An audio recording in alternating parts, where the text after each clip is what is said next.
So, what would you do if the most important question of your life arrived not in a classroom and not in a book, but at the bedside of your dying father when you were only 16 years old? In this episode of The Expansion Room, I'm going to be speaking with Stuart Perrin, an international Rudra meditation teacher and author of 9 books, a man who has spent 5 decades helping people to be able to transform tension, grief, and inner chaos into open-hearted living. So let's get started. Stuart, welcome to the Expansion Room. Thank you for having me here. Wow, what So an good. introduction, I tell you. Well, it is so good to have you here. I'm been looking forward to this conversation. So I'd love to start at what I would probably say is the beginning, so to speak, of your journey, which is that moment when everything was cracked open.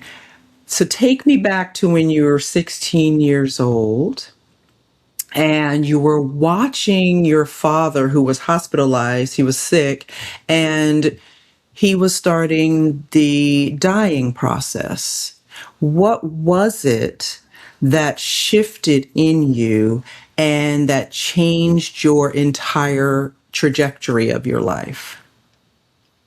One week before he died, he was lying in bed with 106-degree fever, shaking. Hmm. He didn't Okay. recognize myself, my mother, or my sister. He was in some kind of coma. And Okay. this went on for a week, Shervon.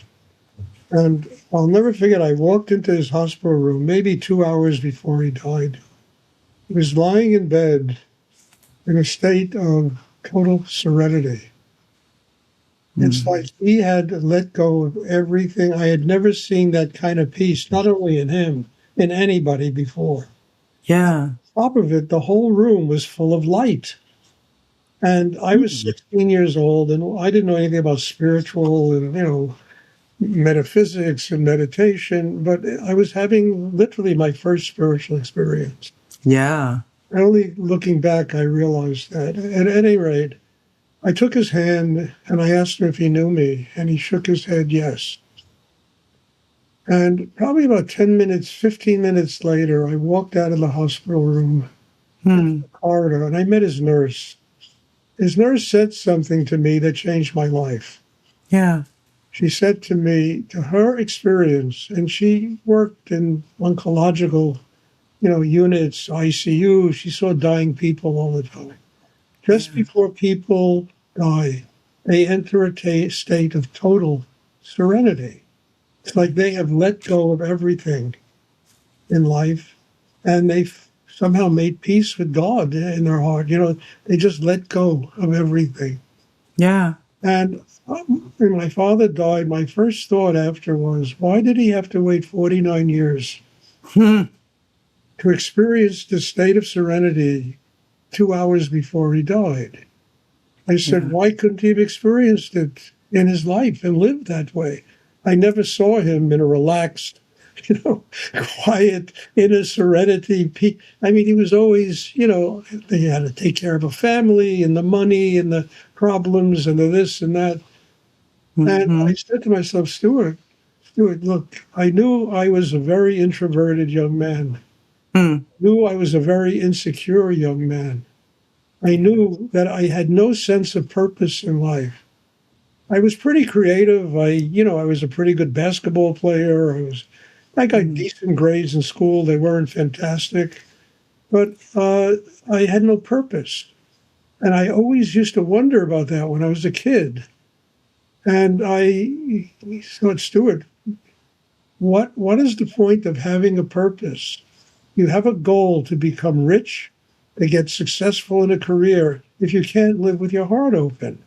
You don't have that state of serenity you saw in your father just before. It changed my life. I suddenly became a hippie. I started reading books on, on Zen Buddhism and Hinduism and the whole thing. And I started hanging out in Greenwich Village with, poets and writers and people that my whole life changed. This was sounding like the 60s. Yeah, it was the 60s. My whole life changed. And I Yeah. started looking for, I knew that I was incapable of building a system inside myself on my own to Yeah. find that kind of inner. I needed to find a mentor, somebody who truly had been through the whole struggle and managed to come out and find that kind of inner peace in his life. And I Uh-huh. started looking for this person. They call it a guru, a swami. I started looking for this person. I went Yeah. around the world, Shervon, half around the world. I went to Europe. I went to Africa. I was on my way to India all the time, and it Yeah. took 9 years of traveling. And I was living in Paris, and I was broke. I used to do like extra work in movies and stuff like that in Paris, and I got earn a living. When I first got there, first time I used to sell newspapers on the streets. Okay. Just to get some money to eat and rent. And things were cheap then. You could get a hotel room for $1 a night. Oh my goodness. Yeah, I'm not kidding you. I mean, life was very cheap then. You didn't need to make billions of dollars in order to pay your rent like you do, Right. you know. So I was broke. Called up a friend of mine in New York, and I asked him. I said, "Can you send me a plane ticket back to America?" I said, "I'm broke. I need to get a job. I'll pay you back the money once I start working." He sent me a ticket. I picked it up at the American Express, Mm-hmm. first, and I flew back to New York. I was living on the floor of this friend of mine's apartment. And Okay. one evening he said to me, "Stuart, let's go out and get some dinner." So I said, "Great." And there was a restaurant in Greenwich Village. They used to serve kind of Mideastern food. And I've always been a big fan of, food from, the Middle East. Yeah. We walked, and we're walking on 7th Avenue South. And we Mm. came to an Asian art shop, an Oriental art shop. And we're looking in the window, and there's all these Buddhas and paintings and every museum quality art, uh, Yeah. very expensive stuff. And this friend of mine said to me, "Why don't we go in?" I said, "Charlie, what am I going to do? I'm broke." He said, "Stuart, you love this stuff. You love this." Mm. I did. I had Okay. huge. I remember once, just a little sidetrack. I was walking on Riverside Drive once, and there was a museum there that I think is still there. And they were Mm. having an exhibition of Tibetan paintings in the museum. Uh, mm-hmm. Walked into the museum. I was about, I guess I was about 20 years old at the time. And I found like I walked in, I saw all these paintings, and I felt like I found my family. All these paintings Uh-huh. Something was calling you young. at a very young age. Went into Indeed. this gallery. Standing in the middle of this gallery was a man, and I took one look at him, and I saw the exact energy I saw in the hospital room when my Mm. father passed on. I saw light coming out of him. I saw a sense of peace in him, but it wasn't a peace of dying. It was a man who certainly found how to have that peace living Mm-hmm. his life. And I was Yeah. attracted like a magnet. I was like, just attracted to him. Right. He started showing me pictures of himself studying in India, and I didn't even say a word to him. He just was talking. And then he said to me, if I'd like to study with him, I should come back here at 5 o'clock tomorrow. So as I was leaving the gallery, Siobhan, I looked back and I saw that same energy I saw in my father's hospital. I said, Yeah. "Oh, God, Stuart, I don't know what's going on, but I got to come see this man again." As we went back after we had dinner, this is a great story. After we went back to have dinner, we went back to this friend of mine's apartment where he was living. He was living in Chelsea. At that time, Okay. Chelsea was kind of a slum. And Yeah. Yeah. $40 a month apartments. And, when you're starting your life, you would go live in these places. And Yes, indeed. I was sleeping on the floor of this apartment, bathtub in the kitchen, toilet in the hall, the whole. And we met a guy on the stairwell who I knew because I had lived in this building before. And he Okay. said to us, he said, "Why don't you come into my apartment and have some tea?" So we said, "Great." So we went into his apartment. This guy had maybe a $500,000 Oriental art collection in his tenement apartment. And I believed my eyes. I said, "Where did you get this stuff?" He said, "Well, there's a guy in Greenwich Village named Rudy." And Rudy was the man I had met an hour before. There you go. And I said to myself, "Stuart, the gods are talking to you. Once Exactly. listen." Mm-hmm. I went down to see him the next day, 5 o'clock. I went to his gallery. He showed me a meditation exercise that I was looking for because the principles of it were not based on listening to your breathing and, meditating on the third eye and all this, a lot of stuff that people teach. It was based Mm-hmm. on building internal foundation, Yep. finding the place inside yourself where the foundation is, learning about the chakra system, Mm-hmm. 7 basic chakras. And the chakra right below the navel is the area of balance, harmony, foundation, real inner strength. Hmm. Discovered later on, the Japanese call that the hara, the Chinese the tian. They talk about qi. Qi Mm-hmm. is the real power inside a human being. The first thing he showed me is how to bring my attention into the chakra below the navel Mm-hmm. so I could use the thing that was killing me, the mind, which never shut up, full of conflict, full of tension. I could use the intense and powerful energy of mind to focus in the chakra below the navel, and it becomes like a surgical instrument that Mm-hmm. opens that area like a great lotus flower. This is the first thing he showed me. And I said, Wow. "God, Stuart, this is what you have spent 9 years looking for." I was told, I used to tell people used to tell me, love, peace, and eat vegetables. Mantras. I mean, I used to hear this all the time from rabbis and swamis, and Uh-huh. and I would say to them, "Well, how do I get my mind to shut up? Yeah. How do I get my emotions to shut up? How do I get to deal with this insane sexual energy I have? That it constantly is getting me into all kinds of situations I didn't really want to be in. I mean, Right. how do I get this inner insane asylum of mine under control, master it, so that it begins to work for me instead of controlling the way I function in my life?" But when he Yeah. told me, "Bring your attention below the navel," and I knew simple things I knew that singers, when they really are great singers, they sing from that area. Mm-hmm. The great dancers dance from that area. It's the Mm-hmm. center of balance inside. It's the real power inside them. Athletes, when they're in that zone, they're not in their heads. They're Right. they're here. And I Yeah. said, "My God, Stuart, this is something you have to learn." Well, I started Awesome. studying with this man, and I mean, it wasn't easy. I mean, I discovered early on the only person I was really up against was me. Mm-hmm. And he was a constant reminder to me that I have to master my internal life.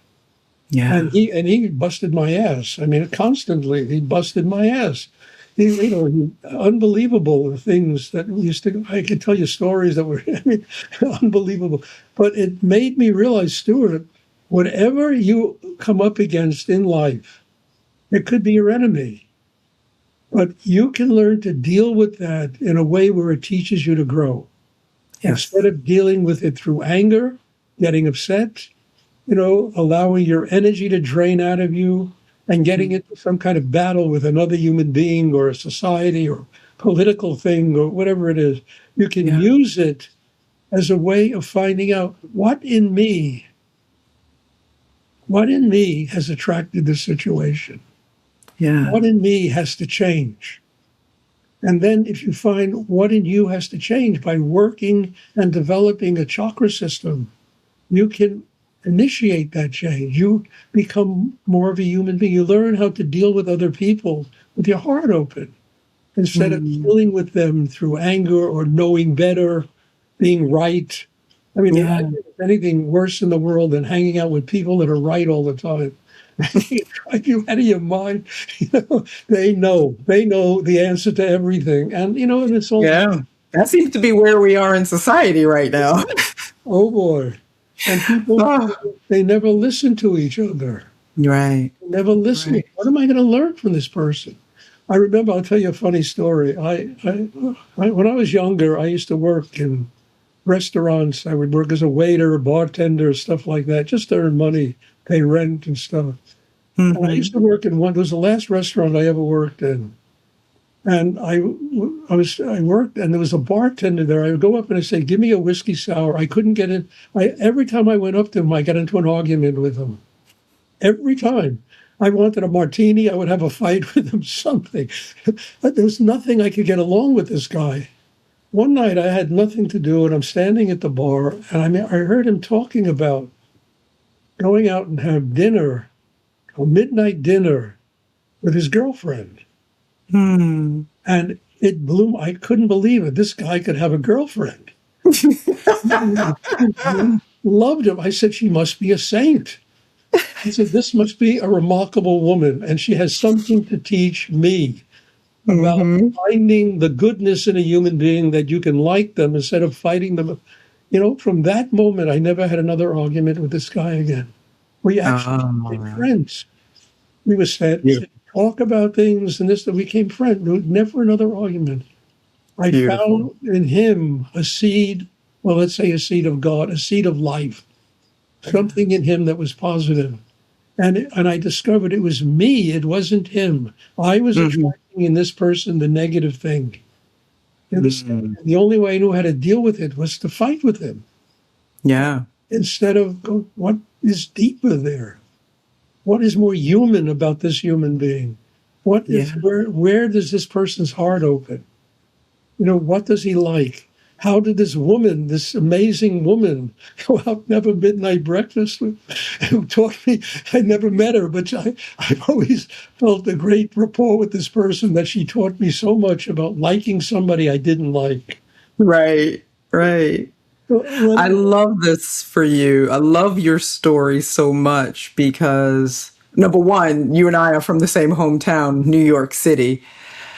And the fact that you go halfway around the world to find a teacher and you come back to New York City and you find him right there in your city.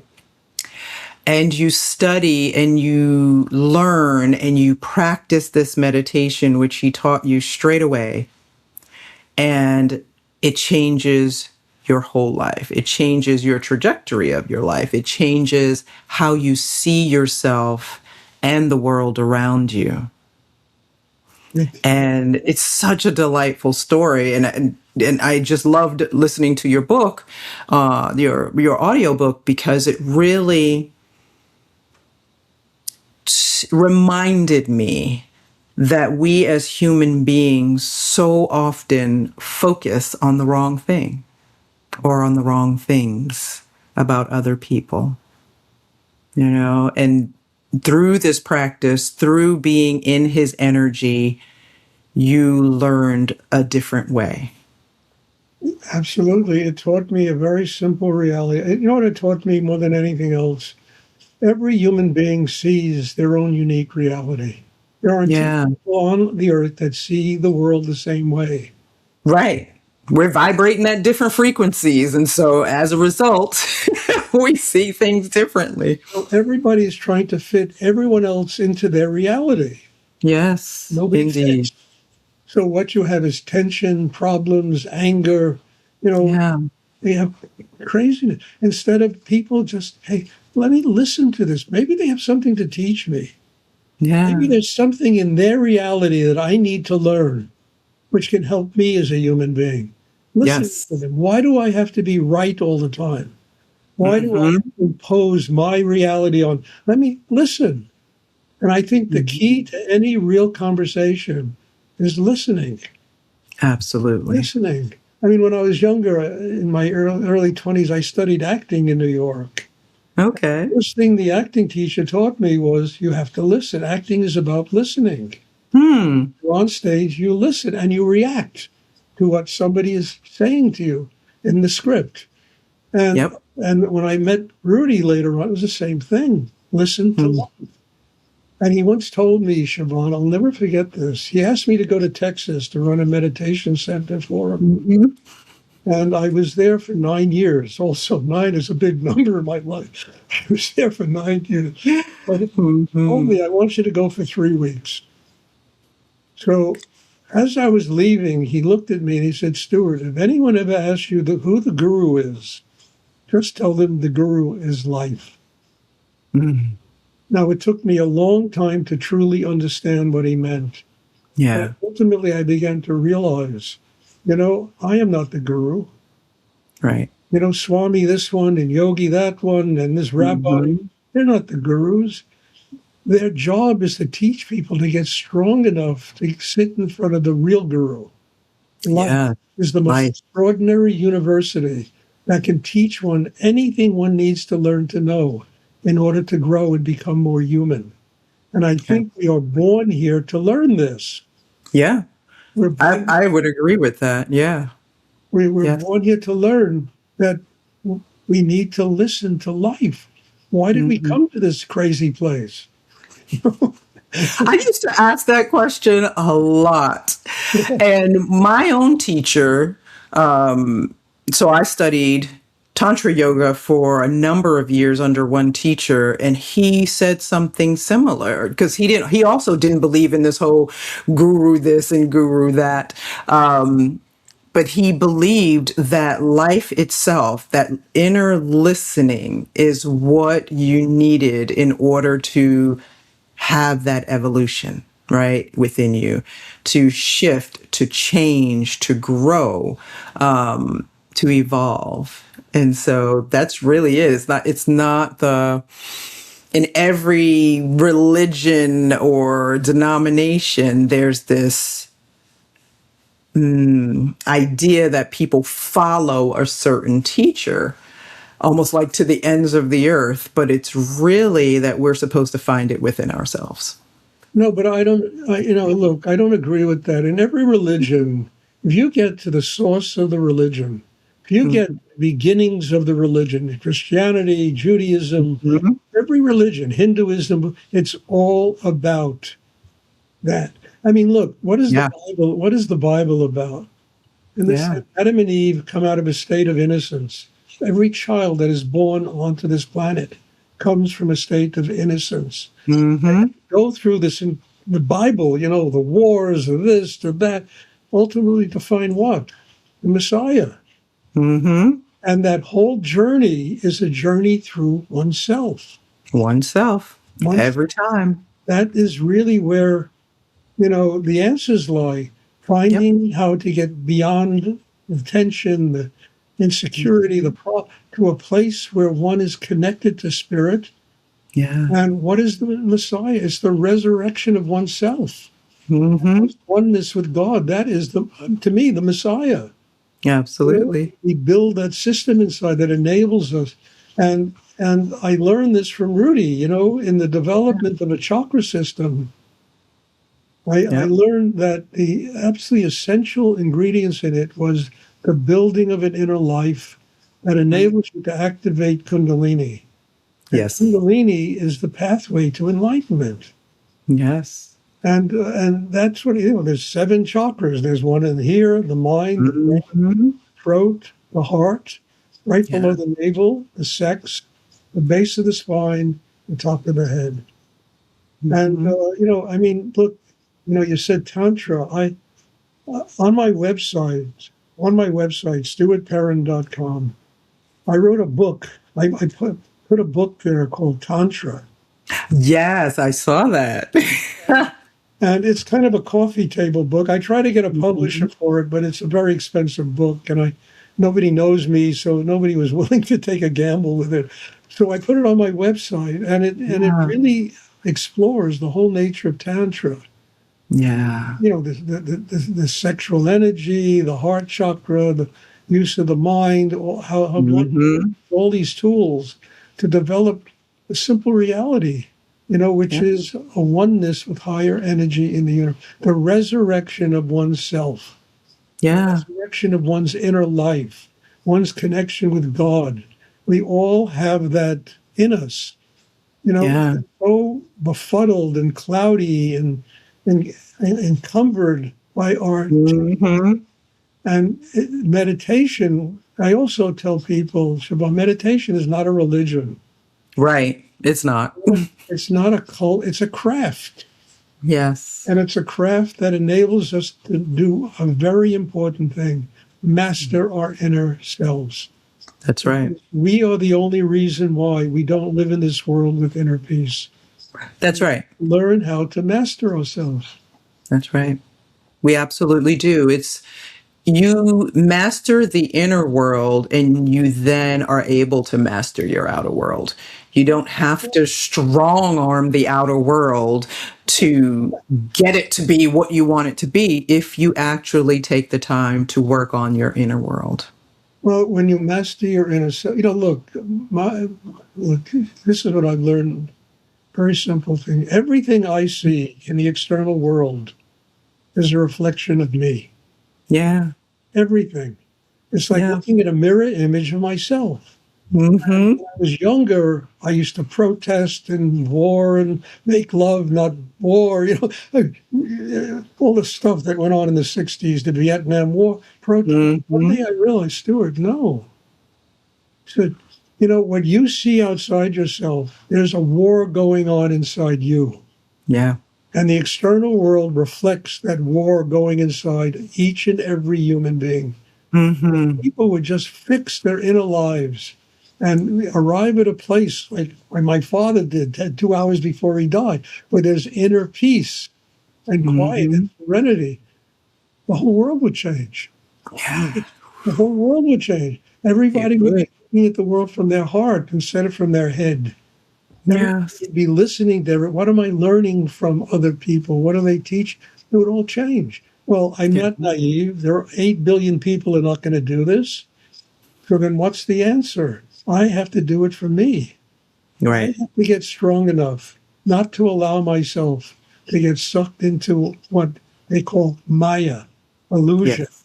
the external world. That's That mirror, it's a reflection of me. It is not the true me. That's So right. that was part of the things, studying with my teacher, these are the things I learned. And I began to teach when I started, he made me a teacher. And I started teaching, I began to learn more and more about this whole thing of Maya and illusion and how it changes if I change. The way we perceive the world changes. Even Christ says, love your enemies. Uh-huh. And Love why your did he enemies. say that? Because the enemies have something to teach you about you. Why That's did you right. attract that enemy? And if you are functioning with an open heart, you're not going to attract an enemy like that. Indeed. Now you teach in your meditations that one of the goals is to become a happy person, living with an open heart, filled with love and compassion, joy, peace, right? And as you mentioned, this world does quite the opposite of those things, and it glorifies achievement and productivity as well, right? And so, what does an open heart actually look like in practice? And how does Rudra meditation get you there? I mean, look, suddenly, instead of the world being an enemy, life, every breath you take becomes sacred. Mm, Life itself becomes sacred. The food you eat, the air there's a Hindu mantra, so hum. yes. So hum, if the definition of it in English is I am that. When you Mhm. inhale, you breathe in I, and you breathe in all of life. When you exhale, that. I am Yeah. one with everything. And, Hmm. and 8 billion people are walking around praying. Yeah. Everybody's breathing. And that's it's I am that. Yeah. Interferes with the I am that. It's this mind of ours that has no discipline, that is, that is full of tension and anxiety, and it interferes with the flow of I am one with everyone, and everything is there to Mhm. nurture. So this is what I've learned. And I've also learned, look, I spent 30 years being in business, Mhm. and I Exactly. was forced to, my teacher, Rudy, made me go in business, and I'll tell you what he did. It's really a funny story. You know, I was living in Texas. This is a great story. I was living in Texas, and he asked me to build ashrams for him and meditation centers. And I was doing that. I had started one in Dallas and Boston and Nacogdoches and Phoenix and it's all over the place. I was teaching in prisons. I had a big program going on in prisons in Texas, teaching Wow. inmates. I was teaching at a university. I was actually teaching an accredited course in Kundalini Nice. Yoga at a university in Oh Dallas. my goodness. Wow. Plus running an ashram, having to run a business because I needed to Mhm. eat, and none of this was providing me with any money, and I needed to eat, and I had to run a business, and I was like an Mhm. octopus. So Rudy came down there, and he came down 6 months after he told me I would be there for 3 weeks. And I said to him, I said, Rudy, I didn't want to live in Texas. I mean, I lived in Paris, I lived in Rome, I lived all over the world. I had no dream of moving to a little town in Texas. Right. I said to him, Rudy, it's been a hell of a 3 weeks. He said to me, Stuart, you're on your fourth day. And and it's true. I said, I knew that I will be finished here when the cycle is over. Right. Whatever that cycle was, huh? Anyway, I'm standing on the porch with him of the house, of the meditation center. And he said to me, Stuart, you're not working hard enough. So I Huh. looked at him and I said, Rudy, what? What do you want me to do? And he points his head and he said, buy that building. I said, Huh. building? The building was a strip mall shopping center. Buy that Huh. building. I said, Rudy, I have $600 to my name. He said to me, anyone can do with money. And Shervon, a month later, I bought the building. All right. And it was amazing. And it really taught, what he was telling me, Stuart, you have to stop being afraid of money. Stop Hmm. being afraid of financial success. You have to learn how to do that and still live with an open heart, with love. Yeah. Still teach what you teach. And if you can't learn that, you'll never be any good to anybody. How to live Hmm. in this world and to be free of this world at exactly the same time. And I That's the bought the balance. building. The building, we opened a restaurant there, became the most successful restaurant in North Texas. And it was unbelievable. One day I had an idea, if we have belly dancing here, I said, I mean, this is going to attract mobs of. Anyway, I met this woman. I put an ad in the paper. I wanted to find belly dancers. And this woman walked in and she was just gorgeous. And she was, I mean, alive and full of life and absolutely incredible. So she auditioned for me and she was a great dancer. So I hired her. And she Mm-hmm. said to me, Stuart, I love this place. I won't even charge you money to dance here. This is what she told me. It brought a tear Wow. to my eye. It was so. She used to dance. I mean, there was a line of 150 people that were lined up to get into this restaurant every Friday and Saturday night. Wow. It became a booming. And I had to learn, how do you get successful like this without allowing it to get you greedy, Right. unhappy, and so he taught me that life itself is a Mm-hmm. miracle. You have to be able to deal with every level. That's Later right. on, I wound up in the Asian art business in Manhattan, and I had galleries there, and I became hugely successful. And it never stopped me from teaching.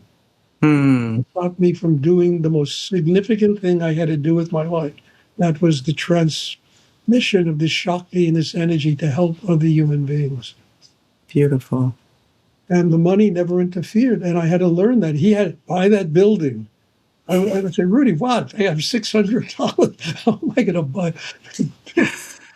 Yeah. So first you had to believe that you could buy the building, but also to not let all the success go to your head, And then basically. I discovered how to do it, which was Hmm. I couldn't do it. I had to go to a higher power in myself. Yeah. I had to get the energy and the wisdom that would enable me to do it without it interfering with myself and the spiritual path that I was on. And that all came. Indeed. In 1 month, it came. And I went to a bank, I got a loan, and I bought the building, raised the money for the down payment, and bought the building. Beautiful. What you just shared there reminds me. So I've talked about this on my show before. I was raised in a Pentecostal Christian household, and I'm the child of pastors. And I remember a quote of Jesus. I believe it's attributed to Jesus: "Be in the world, but not of the world." And so that's exactly what you described there. Exactly. That is Yeah. exactly what I'm talking about. Yeah. Indeed. Life, Indeed. And so, go ahead. then life itself becomes a miracle. Yeah, Everything in life becomes sacred. indeed. If you're, Indeed. in the world, but not of the world. Everything. Right. Right. Remembering who you are, ultimately, And remembering who you are. this, listen, Rudy was the person he saved my life. Yeah. He saved my life. He saved my life a number of times. When I walked into his gallery, I asked him a year later, I said, "What happened that day when we met Rudy?" He said, "Stuart, I saw you looking in the window of this gallery.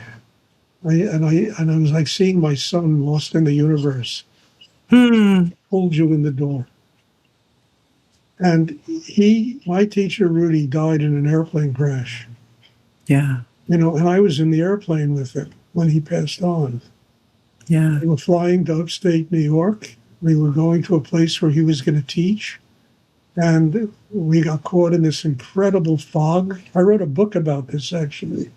And it's in one of the books that, people can get it at Amazon. I have a book called The Mystical Ferry Boat and Other Stories. And one of the other stories is this story about this airplane. Yeah. And I was holding his hand at the time that we hit this mountain. All I heard was the pilot scream, "Oh my God." And I turned around and I was knocked unconscious. Hmm. And my teeth were knocked out. Anyway, at that moment, my teacher died. And the only reason I survived that crash is he put his life inside me. Hmm. He put his soul force inside me that enabled me to survive that crash. And I'll Hmm. never forget, I tried to give him artificial restoration, resuscitation, and Hmm. realized he was gone. He had passed. And my first thoughts were, "Stuart," he said, "first I thanked him for Hmm. allowing me to be with him the last moments of his life. Then I said, "Stuart, now you really find out what you learned in the last 6 years. Now That's you right. will have to apply that without him being that crutch that you could always use. Now you will have to apply everything you've learned in the last 6 years." Hmm. And that realization enabled me to move forward in life instead of getting depressed and unhappy. And the person Yeah. the dearest to me in the world just died, who I loved, profoundly. Hmm. Just basically saved my life. Yeah. It just gave me a purpose as a steward. You have to incorporate and learn from everything you learned from him over the last 6 years and just allow it to grow inside you to Hmm. becomes a vital and absolute integral aspect of your inner life. And that's the way I've lived my life. This is like 50 years ago this happened. Yeah. That's it. Now you just distilled something profound, not only just in the meditation, but in sharing what you just shared. What do you feel like you want, say, the reader of your book or a person listening and watching this episode to know? What do you want them to walk away with and understand about this particular practice that saved your life? Well, I think the first thing they should understand is the only person in life they're up against is themselves. Hmm. And if they want a spiritual life, they shouldn't have any sense of not, you have to have somebody in your life who can mentor you. Hmm. Somebody who's been over it and has managed to master it and is willing to share this with. This is probably one of the greatest treasures that life has to offer. Yeah. And a lot of young people don't realize that. They think that they can do it on their own. I don't think anyone can do this. So this is too difficult. You're Mm. dealing with totally intangible energy. You're dealing with a higher force of energy, and you have to transmit it as living reality in your life. You have to Hmm. learn how to do it. You have to learn how to develop a chakra system, Yeah. Yeah. learn how to get the mind quiet, how to Hmm. get the throat open, how to get the heart open. You have to learn all these things, how to build a system inside that is strong enough to do it. And that is Absolutely. what a teacher does. A teacher, they should serve that purpose, not to have disciples and not to be the guru sitting on an ivory tower that everybody's kissing their feet all the time. I mean, look, Right. I've been through that, and trust me, it's boring. It's really boring. Life itself is the miracle. Yeah. The whole point of all this is people have to develop their humanity.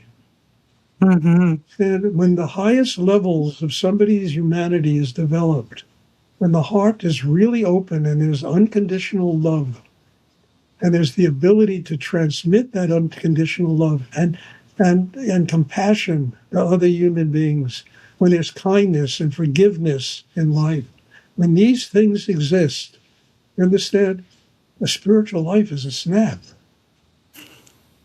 It's a snap. The cosmos will come looking for you. That somebody has truly learned what they were born on the earth to learn, how to become a human being. Yes. And one of the first things my teacher told me, he said, Stuart, the world is starving to death. Hmm. It's a pandemic. People are spiritually starving to death. Yeah. That is why there's so many problems in the world. It's like it goes across every border, every race, Hmm. religion. It doesn't matter. People are starving to death spiritually. Yeah. And Absolutely. he said to me, well, we're suffering from spiritual starvation in this world. How Yes. do you get?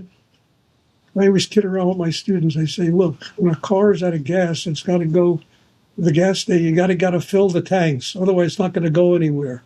I said, people run out of energy and they still function on tension. You understand? And instead of going to a place where they can get shakti, energy, spirit, put into them by somebody who has mastered this over years of working on themselves, so they Yeah. can use that creatively in their life. They run out of tension, they run out of energy, and they live their lives just with tension. Indeed. I always kid around. I say cars are smarter than people. You run out of gas, you stop running, and until somebody fills you up, people That's right. and they continue to drive everybody else crazy. So true. So true. I love that. Oh, Stuart, thank you so much for this conversation, for bringing this conversation to the expansion room. Because after 50 years of teaching and all the books that you've written, and still really at the heart of all of it is your youthful self, that teenage boy who sat beside his father, who decided that peace was worth pursuing for your whole lifetime. That's exactly what happened. And Yeah. Ron, thank you for having this. This is just great. What you've done is just a blessing, and I have nothing but gratitude to be here, to have shared my life with you. Thank you. Thank you. I'm so grateful you joined me today. I have been looking forward to this for sure. And To the audience, where can people find you? What's the best way for them to reach out to you? Well, I have a website, stuartperrin.com. Mm-hmm. They can find me there. There's something like, I don't know, there must be 30 podcasts I've done on my website, there, and that I've done with people all over the world, and books. I can get all my books on my website, plus a lot of there's just an endless amount of stuff there, videos and talks and lectures, and about exactly what I do. Yeah. Where can they find me? They can find me on YouTube. I have like Yeah. 1,350 talks I've given on YouTube. Indeed. So there's a lot of places they can find me. And I would Good. recommend the last book that I wrote. I've written a lot of books, but this last book really goes into what I teach in enormous depth. Mm-hmm. I think people can, and it's also written in a language that people can understand. It's not full of Sanskrit words and terminology and Hindu, Buddhist, iconography. It's just in everyday language and kind of the language of jazz, which I like to write. That kind of, and it's there, and people can enjoy. They can get it on Amazon. They can get it on Ingram, Spark, Right. which distributes books to almost every bookstore in the world. So they can order from just about any bookstore they go into. And it's called Rudra Meditation, Transforming Life's Tensions into Joy and Love. Indeed. And that is the one that I read or listened to rather on Audible. So. And then there's other one. I wrote a book, just to finish, I wrote a book called Leah, A Story of Meditation and Healing. And it's the story about a 13-year-old girl who was told by the doctors that she had a cancer the size of a grapefruit and had 3 weeks to live. And it's a story about how this meditation worked with her to help her overcome the problem. And this meditation that I teach, it's kind of an amazing story. And I go through it in depth, showing people how it works and this and that. But it's written as a story, not as a text. Okay. So, it's kind of it's just it brings tears to my eyes when I think about it. It's called Leah, Story. And, one thing, I sent this story to I don't know how many publishers, agents, this book. I got 72 rejections on this. And I used to run a gallery in Manhattan, and a lot of celebrities used to come in all the time, movie stars and people like that. They would buy art from me, and they liked, this Hindu Buddhist art I used to sell. And Richard Gere used to come in a lot, and we would talk about meditation, spiritual things.